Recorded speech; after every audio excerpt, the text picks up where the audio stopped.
Le jour du grand pardon. En lisant l'affiche chrétienne collée sur un mur près de son magasin, Léa fronce les sourcils. Réunion chrétienne, sujet le jour du grand pardon. Léa murmure entre ses dents.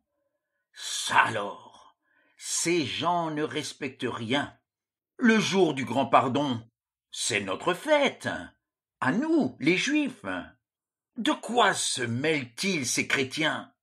Non mais, ils nous volent notre fête. Comment osent-ils?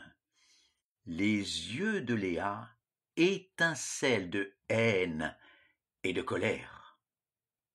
Léa vit de son petit commerce d'étoffes. D'ailleurs, demain, le jour même qui est annoncé sur l'affiche pour la réunion chrétienne, elle doit se rendre chez l'une de ses meilleures clientes, Madame Sluiter, pour lui livrer de la marchandise. Aussi, le lendemain, la voilà en route pour sa livraison.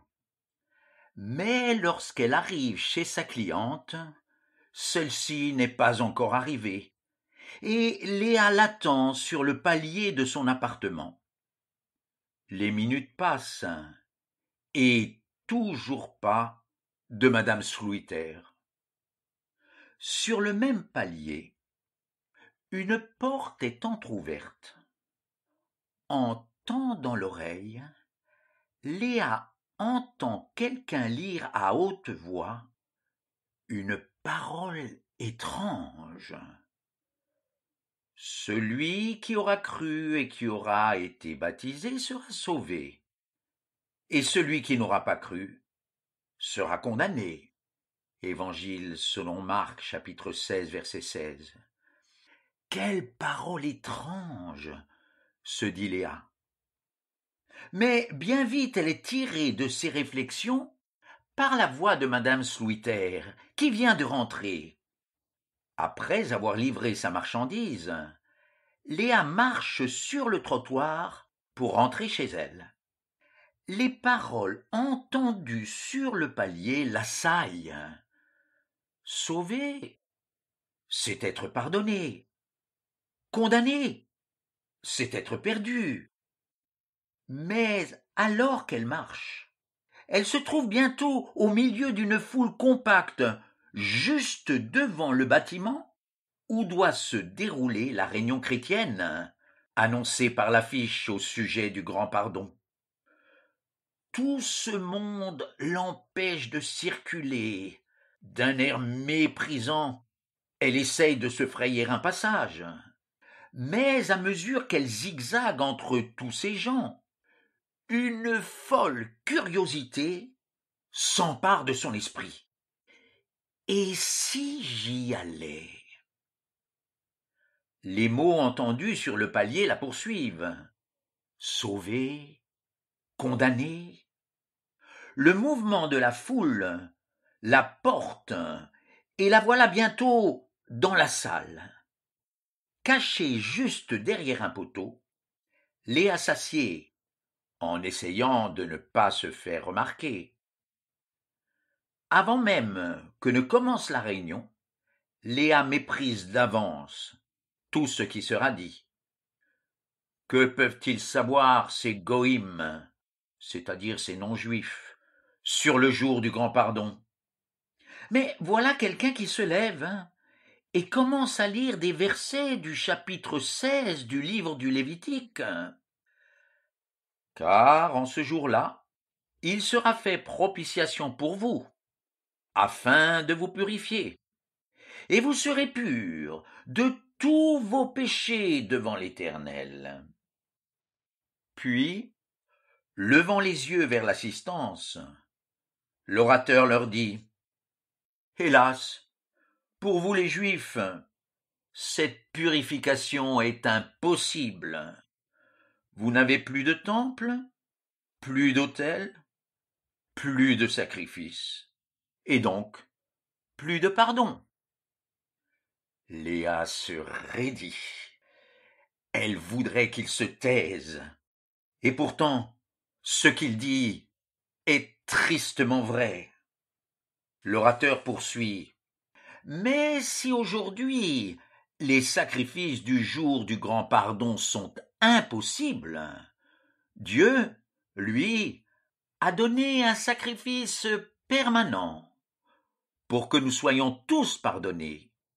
Jésus est mort sur la croix pour remplacer les sacrifices que vous, Juifs, vous avez offerts pendant des siècles à la fête annuelle du grand pardon.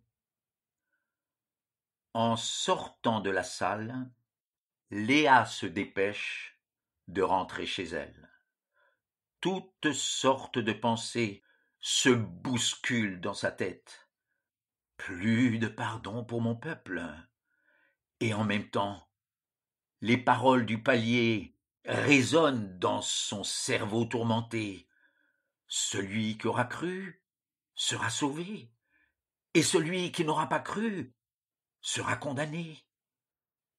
Toute la nuit, Léa s'agite. Sauvé, oui, mais pas de temple, pas de sacrifice, et donc pas de pardon. Et pourtant Dieu, lui, a donné un sacrifice. Condamné, oh non, ça, elle ne le veut surtout pas. Le lendemain, c'est justement la date du jour du grand pardon.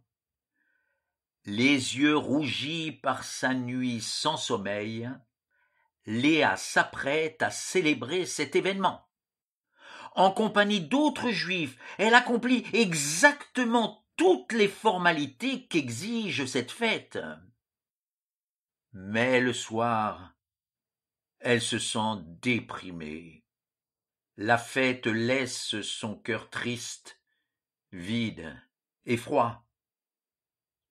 Comment Léa s'est-elle procuré une Bible? L'histoire ne le dit pas. Ce qui est sûr, c'est que tous les soirs, après avoir fermé sa boutique, elle se plonge dans la lecture de l'Ancien Testament et dans celle du Nouveau. Peu à peu, la lumière se fait en elle. Oui, la fête juive du grand pardon n'est qu'une ombre, et ses sacrifices annoncent celui de Jésus-Christ sur la croix. Celui qui aura cru sera sauvé. Léa s'empare de tout son cœur d'une telle parole, et elle goûte alors une joie et une paix inconnues jusqu'alors. Bientôt, tout le quartier est au courant. Léa, la marchande d'étoffes, a trahi son peuple. Quelle horreur! Toute la communauté juive en est scandalisée. Son magasin est maintenant désert. Elle n'a à peu près plus de clients et plus jamais de commandes. Ses économies fondent de jour en jour et Léa voit venir le jour où il lui faudra fermer boutique. Un jour, Madame Sluiter pousse la porte de son magasin. Elle salue Léa avec empressement, affectant un sourire plus qu'aimable. « J'ai une proposition à vous faire, chère Léa. Avec plusieurs commerçants, nous avons monté un nouveau magasin d'étoffes. Nous avons besoin d'une personne d'expérience pour en prendre la direction. Nous avons pensé à vous. Vous aurez un salaire très intéressant. » Léa rêve. Diriger un grand magasin d'étoffes. Quelle magnifique opportunité.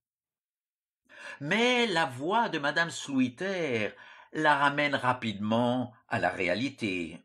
Bien sûr, déclare-t-elle, il vous faudra renoncer à votre nouvelle religion.